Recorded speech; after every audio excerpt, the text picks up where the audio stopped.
بيبدأ الفيلم بعد الحرب العالمية بريتشل وهي في طريقها لمدينة هامبورغ الألمانية، وريتشل بتبقى مرات عقيد بريطاني اسمه لويس وبيكون شغال في مدينة هامبورغ وبيحاول ان هو يعيد بناء المدينة بعد ما اتدمرت بسبب الحرب. وبتكون ريتشل انتقلت من لندن لهامبورغ عشان تعيش مع جوزها هناك. فبتوصل ريتشل وبيكون لويس مستنيها في محطة القطر وبيستقبلها لويس وبيقول لها ان هو أجر بيت جديد من مهندس ألماني اسمه لوبرت، وبسرعة بيروحوا للبيت الجديد عشان يستلموه منه. وفي الطريق بتلاحظ ريتشل ان المدينة متدمرة من آثار الحرب، ولما بيوصلوا البيت بيعرفها لوبرت بنفسه، فبيقول لهم ان هو مهندس معماري وعايش في هامبورغ من ساعة ما اتولد، لكن قرر يأجر البيت ويمشي منه، وده بعد الخراب اللي حل على المدينة بسبب الحرب العالمية التانية. وما ترددش انه يأجر البيت للويس، وده لانه ضابط شريف وبيحاول يرجع المدينة زي ما كانت رغم انه هو مش ألماني اصلا. وبيعرفهم بعد كده على بنته فريدة واللي بتعاني من الرهاب الاجتماعي ورافضة ان هي تتواصل مع اي حد، وبيطلب لوبرت منهم ان هو يقعد معاهم يومين هو وبنته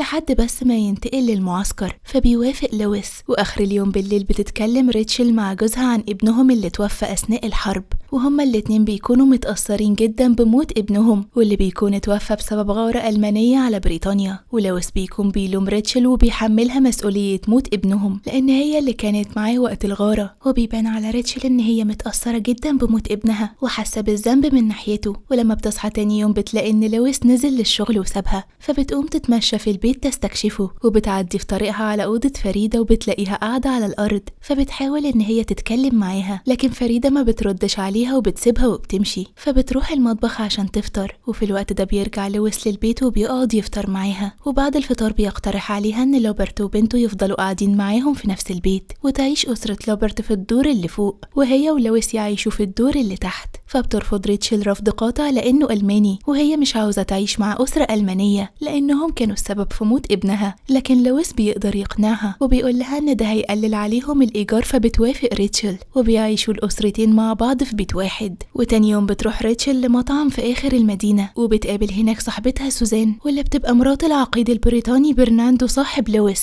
لكنه عكسه تماما في كل حاجة، وده لأنه بيضطهد الألمان وبيتعالى عليهم لأن بريطانيا هي اللي كسبت الحرب. لكن لويس شايف ان الحرب خلصت خلاص ولازم كل الشعوب تنسى خلافاتها عشان البشرية تتقدم. وفي الوقت ده بتوصل ريتشل للمطعم وبتتكلم مع سوزان عن لويس جوزها، فبتقول لها ان لويس خلى أسرة لوبرت يعيشوا معاهم في نفس البيت، فبتحذرهم سوزان منهم بسبب الفرق الطبقي بين الأسرتين. ولما بتوصل ريتشل البيت بتقعد على شازلونج في الصالة، وفجأة بتلاقي لوبرت نازل من فوق وبيتكلم معاها، فبتتعصب عليه ريتشل وبتطلب منه يفضل في الدور اللي فوق هو وبنته. فبيتأسف لها لوبرت على تطفله وبيطلع على الدور التاني بتاعه مرة تانية، ومن وقتها وهما بيتجاهلوا بعض ومفيش ما بينهم أي تواصل. وتاني يوم بتحضر ريتشل ترابيزة السفرة، وده لأن لويس بيكون عامل حفلة لأصحابه في الشغل. وبعد ما بتحضر السفرة بتطلع للويس وبيقول لها لويس إن هو مش هيحضر الحفلة عشان في مظاهرات في المدينة وهيضطر إن هو يروح الشغل وبيعتذر لها. وبعدها بيروح للمكان اللي فيه مظاهرات،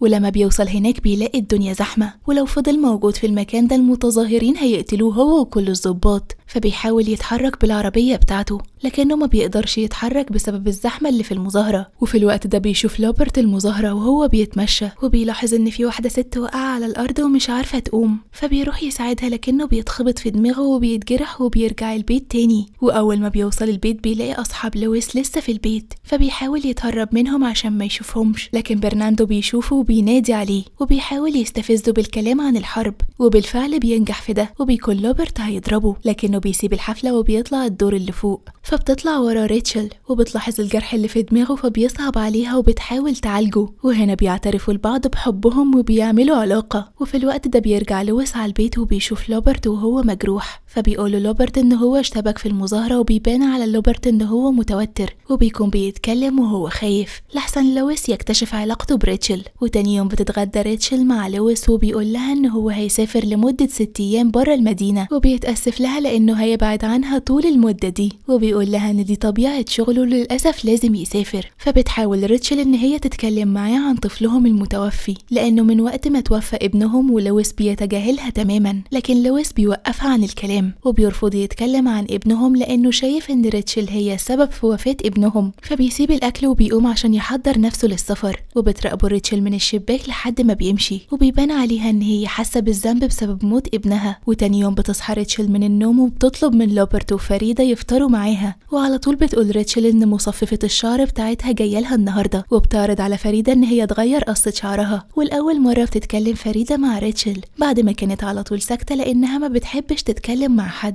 وبعد الفطار بيتفرجوا على فيلم في صالة البيت هما التلاتة، واثناء ما بيتفرجوا على الفيلم بيفضل لوبرت وريتشل باصين لبعض وبيكونوا مش مركزين مع الفيلم اصلا. وبعد ما بيخلص الفيلم بيروحوا الاتنين للغابة، وبيكون لوبرت مأجر أوضة في فندق مبني في الغابة. ولما بيوصلوا هناك بيعبر لها لوبرت عن حبه ليها، وبيقضوا اليوم ده سوا مع بعض. واخر النهار بيوعدها ان هو هيبني لها بيت كبير لو قررت ان هي تعيش معاه وتنفصل عن جوزها لويس. وبيقول لها ان هو بيحبها وبيشجعها ان هي تنهي علاقتها بيه وتيجي تعيش معاه في بيت جديد. وبالفعل بتوافق وبتقرر ان هي تنفصل عن لويس بحجة ان هو بيتجاهلها من وقت موت ابنهم. وتاني يوم بيطلعوا الغابة وبيكون الجو برد جدا وبيكون التلج مغطي كل المكان، فبيفضلوا يلعبوا مع بعض بكور التلج، وبيبان عليهم ان هم بيحبوا بعض بجد رغم ان ريتشل متجوزة من راجل تاني. وفي الوقت ده بيكون لويس بيشوف جثث الجنود بتوعه اللي اتقتلوا على ايد مجموعة من المجاهدين الألمان، وبيحقق لويس مع واحد من المجموعة دي وبيحاول يعرف منه باقي اسماء المجموعة. وبيبان على الولد ده في التحقيق انه بيكره الانجليز جدا، وبيقول للويس انهم هيفضلوا يقتلوا في الجنود بتوعه لحد ما يطلعوا من ألمانيا. فبيتعصب عليه لويس وبيضربه عشان يجبره يعترف على باقي زمايله. واخر اليوم بيحضر لويس نفسه عشان يرجع لهامبورغ مرة تانية. وتاني يوم الصبح بيرجع لويس للبيت، ولما بيوصل بيشوف ريتشل وهي بتعزف على البيانو، وبسبب ان هي مندمجة جدا مع العزف مش بتلاحظ ان جوزها رجع من السفر. فبيقرب منها لويس وبيقول لها انه رجع، وبيطلب منها تنادي على لوبرت عشان عنده خبر كويس وعاوز يقوله لهم.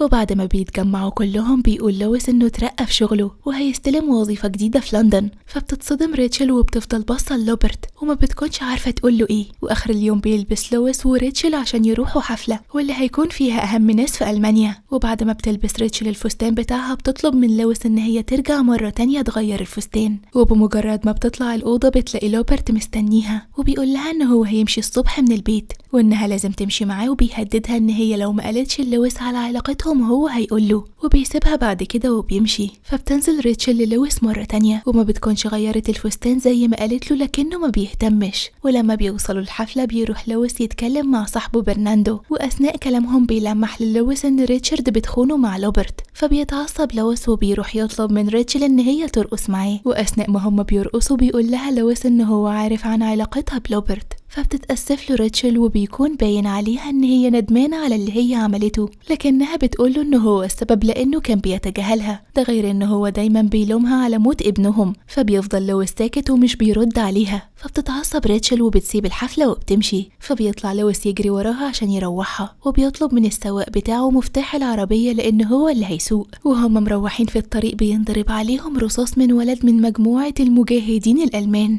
والولد ده بيكون اسمه ألبير وبيكون حبيب فريدة واللي بيكون على علاقة بيها من ورا أبوها لوبرت. فرصاصة ألبير قتلت السواق واللي كان قاعد في مكان لويس على الكرسي. فبينزل لويس يطارده عشان ينتقم للسواق بتاعه، وبيفضل يطارده لحد ما بيوصلوا الأرض جليدية، وبتكون طبقة الجليد دي ضعيفة جدا، وبسبب حركة ألبرت على الجليد بيتكسر الجليد وبيقع ألبرت في المية. وفي الوقت ده بتظهر فريدة وبتحاول تنقذه، لكن لويس بيمنعها عشان ما تقعش هي كمان في المية. وبتيجي الإسعاف عشان تاخد جثة السواق، وبيجي لوبرت عشان ياخد بنته فريدة. فبتقرر تعترف له ان هي كانت على علاقة بواحد من المجاهدين الألمان وهو اللي قتل السواق. فبيطمنها لوبرت انه واثق فيها وعارف ان ده غلط ألبرت مش غلطها هي، وبيروحوا بعد كده على البيت. وفي الوقت ده بيكون لويس وريتشل في طريقهم للبيت وبيفضلوا متجاهلين بعض طول الطريق. ولما بيوصلوا البيت بيتكلم لوبرت مع ريتشل وبيقول لها انهم لازم يمشوا من البيت تاني يوم، وده عشان يبدأوا حياتهم الجديدة مع بعض، وده بعد ما تنفصل ريتشل عن لويس.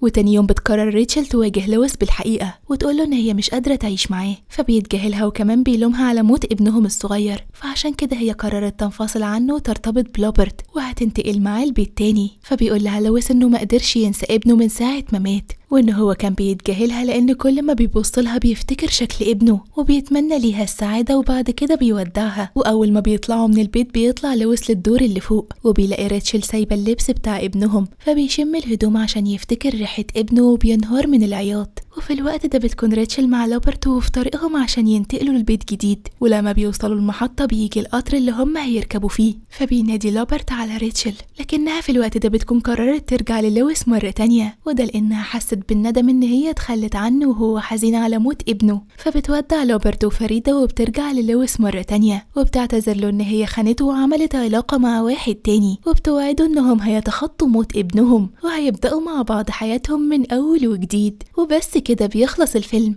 ما تنساش لو عجبك تعمل لايك وتقولوا لنا رأيكم في الكومنتات.